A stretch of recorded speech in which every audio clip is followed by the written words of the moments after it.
Obviously, due to this hiatus, we don't know when it will return.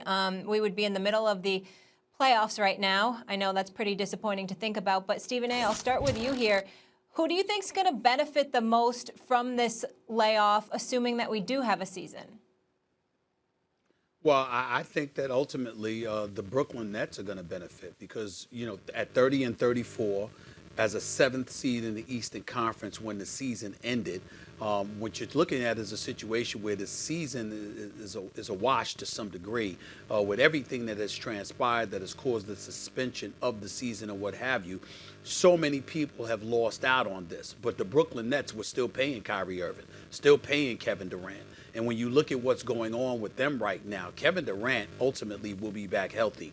And in all likelihood, we're going to find ourselves having an NBA season that may ultimately be delayed and won't start until December, assuming that there's a postseason in July going into August. I don't think they're going to start the season as they traditionally do in mid to late October. I think it's going to be a bit later than that. That gives Kyrie Irving and Kevin Durant even more time to be ready to go for next season. With this season being truncated, with this season being compromised, even if there was a champion, and it's great to have closure, it's still going to have a huge asterisk next to it because of all that's transpired. And so you move on from here, and moving forward from here, Kevin Durant and Kyrie Irving are both expected to be ready to go. And the Brooklyn Nets will go from a bottom 7 or 8 seed in the Eastern Conference to one of, if not the top seed in the Eastern Conference, the second those two are on the floor together. I think that they benefit tremendously from this. The Nets are a great pick, but I think the answer is the Golden State Warriors. You can lose a championship and still consider that part of a dynasty. If you're making a deep playoff run, the Warriors lost in the finals to a team that was fully loaded when they didn't have KD and then they had an injured Clay. And then KD leaves, but they still got Steph and Clay and Draymond Green, except Clay's out for the season and Steph gets hurt. So they're like a bottom-feeding kind of team. Stephen A., they could wind up with the first overall pick in the draft. And this season, if they don't finish this season, and I think it's actually unlikely that we get team sports for the rest of this year, I think it's less likely that we get baseball or football, more that we get the NBA. Nevertheless, I'd still say it's under 50-50.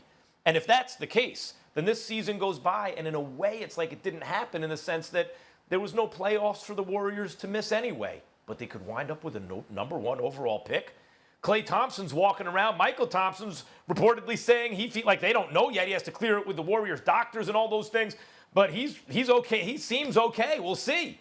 By next year, if Klay's back healthy, Steph's healthy, Dre's healthy, plus you have a top draft pick, and then Stephen A., they got the following season, the T-Wolves top 3 protected, but if it's number 4, they got it.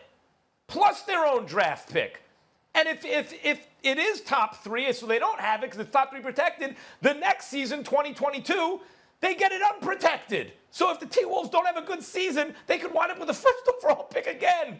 The Warriors are set up so lovely going forward. And in the meantime, didn't have to deal with this season and get their crew back next year. This really helps them. Well, Max, the reason I didn't bring up the Warriors is because that was their situation pre-coronavirus, not just now. So that's the only reason that I didn't pick the Warriors. I love that pick, what you're saying about them, because of the return of Klay Thompson being fully healthy. Steph Curry had already returned anyway. But I get where you're coming from. I was just looking at it feeding directly off of the coronavirus, forcing the suspension of the season. What you highlighted about the Golden State Warriors was applicable to their situation, whether there was a suspension of the season or not. In the case of the Brooklyn Nets, the fact that the season has been suspended, you're 30 and 34. Everybody's recognized, it's very conspicuous that Kevin Durant and Kyrie Irving are not there and available to you.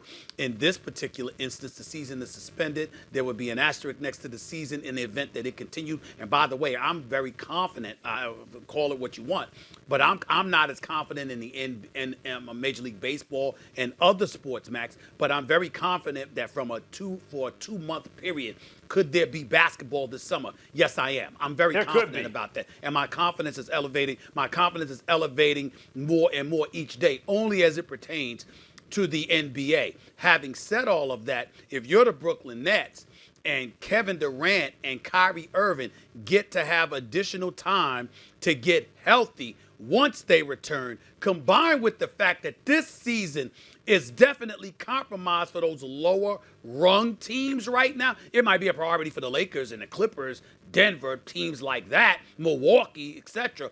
But for the lower rung teams, this season is a wash. So with that as a reality, yeah, but you know why I think like the it Warriors? really helps Brooklyn with Kyrie and Kevin Durant.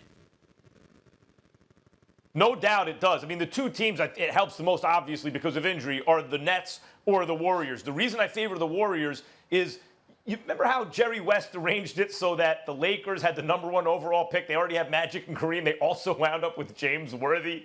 Or the Spurs. They have this powerhouse team with David Robinson, but because of injury, they wind up with the #1 overall pick. It's Tim Duncan. Now they have Robinson and Duncan. That's what the Warriors remind me of right now.